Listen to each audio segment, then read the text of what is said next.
अस्सलामुअलैकुम नाज़रीन, आप देख रहे हैं जेएन न्यूज़ एचडी। आइए नजर डालते हैं आज की अहम खबरों पर। खबर शामिल करते हैं तुर्की से। तुर्की के जनूबी इलाके होलनाक जलजले से लर्ज उठे। पूरे तुर्की में सोग का समा।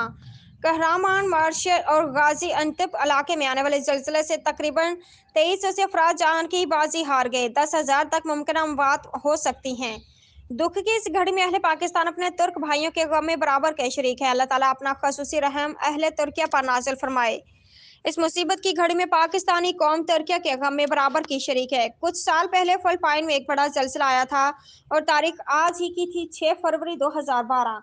7 साल पहले ताइवान में भी एक बड़ा जलजिला आया था और तारीख आज ही की थी 6 फरवरी 2016।